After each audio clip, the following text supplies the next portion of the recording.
apakah ada Al-Quran yang terjemahannya versi Al-Quran menurut Sunnah Rasul?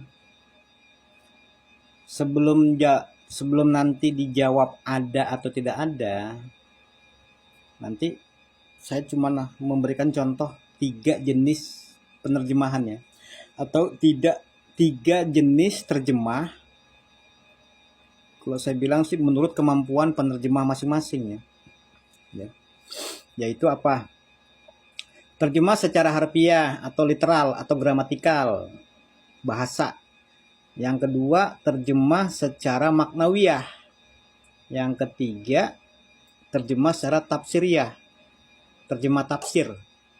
3 jenis itulah sama-sama suatu terjemah, tapi dibagi menjadi 3, terbagi menjadi 3. Dan ketiga terjemah atau ketiga macam terjemah itu tidak saling bertentangan, seperti pokok dengan anaknya, atau seperti umum dengan turunannya gitu. Dia tidak saling bertentangan, tapi menjadi turunan gitu, turunan terjemah, bukan tandingan. Kalau yang bertentangan itu tandingan terjemah, bukan turunan. Itu turunan itu. Bisa nangkep ya? Nah, sebelum saya ngasih contoh, kita pahami dulu secara definitif kata terjemah itu sendiri ya, supaya ada standar dalam berbicara, nggak asal jeblak gitu. Apa sih terjemah itu? Atar-jamaatu itu cara bahasa etimologi, artinya itu bisa berarti menyampaikan, bisa menjelaskan, bisa juga mengalih bahasakan. Ya, kita pakai yang mengalih bahasakan ya, biar kelihatan bedanya nanti terminologinya. Secara terminologi itu mengalihkan makna atau mengalih maknakan bahasa yang satu ke bahasa yang lain-lain. Jadi kalau makna itu bisa berubah nanti itu, tapi tanpa merubah isi dan maksud yang aslinya. Itu cara terminologi nanti seperti itu. Terminologi terjemah adalah mengalihkan makna dari bahasa yang satu ke bahasa yang lainnya tanpa merubah isi dan maksud yang aslinya. Nangkap ya? Etimologi, terminologi. Sekarang nanti melihat bedanya antara harfiah, terjemah secara harfiah, terjemah secara maknawiyah, dan terjemah tafsiriyah. Saya kasih langsung contoh. Satu potong kalimat dalam Al-Quran kita terjemahkan secara harfiah, maknawiyah, dan tafsiriyah. Ya. Contoh kalimat begini. A'udzubillahi minasyaitonirrajim. Qala rabbi bima aghwaytani la uzayyinanna lahum fil ardi wa la ughwiyanahum ajmain. Tapi kita lihat potongan la uzayyinanna lahum fil ardi aja ya, atau dari awal lah. Qala rabbi bima aghwaytani dan seterusnya itu ya. Sampai fil ardi aja ya. Potongan itu aja. Karena itu sudah jumlah, itu sudah kalimat sempurna ya. Terjemah secara harfiah dulu ya, gramatikal. Dia berkata, wahai Robku, wahai pembimbingku, disebabkan apa? Disebabkan apa yang engkau membikin aku ngawur, sungguh benar-benar pasti aku akan menghiasi pada mereka di muka bumi. Itu harfiah itu. Gramatikal, secara tata bahasa. Contoh kedua, secara maknawiyah. Iblis berkata, iblis menyatakan, iblis berjanji, atau iblis menyatakan, berkata, dan sebagainya.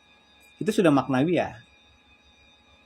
Wahai pembimbingku, disebabkan engkau telah membikin ngawur aku, pasti benar-benar aku akan menghiasi mereka di muka bumi semuanya, dan pasti akan aku bikin ngawur semuanya.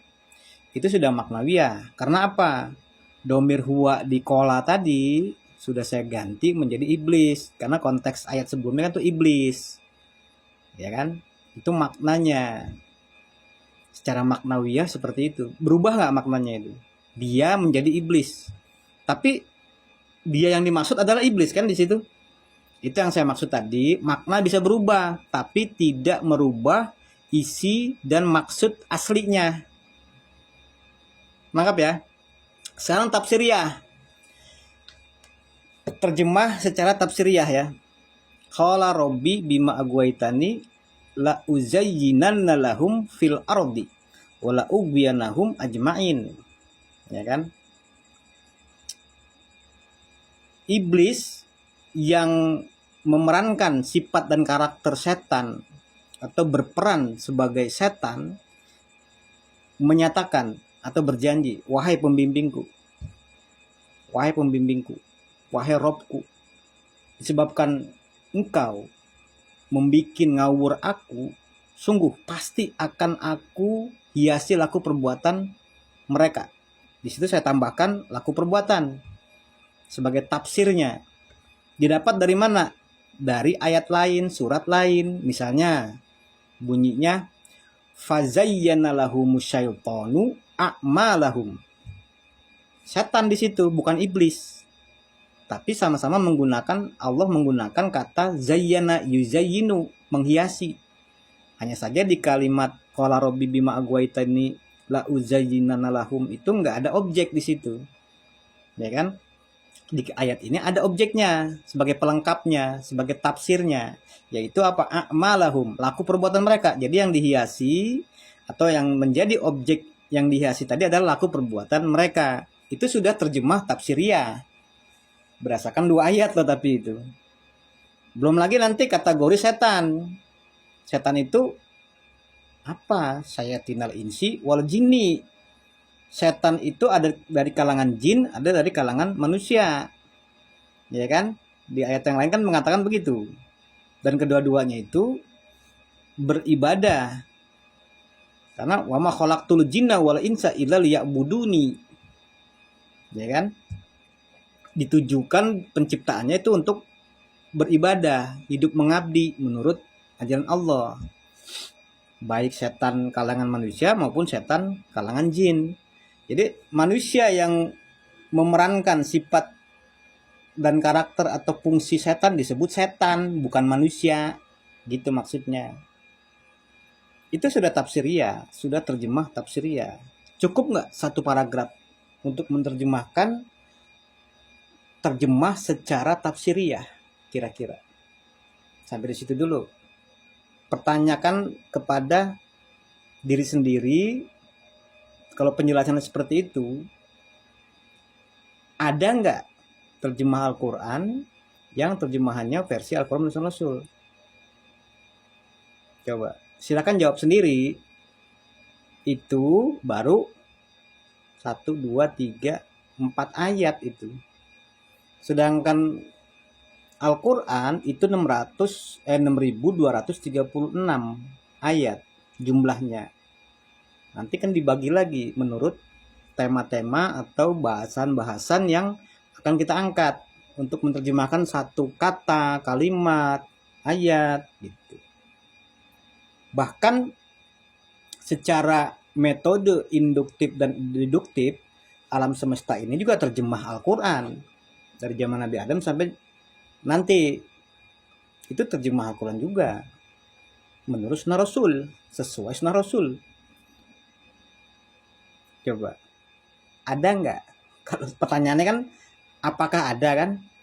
Nah, silakan jawab sendiri. Semoga bermanfaat.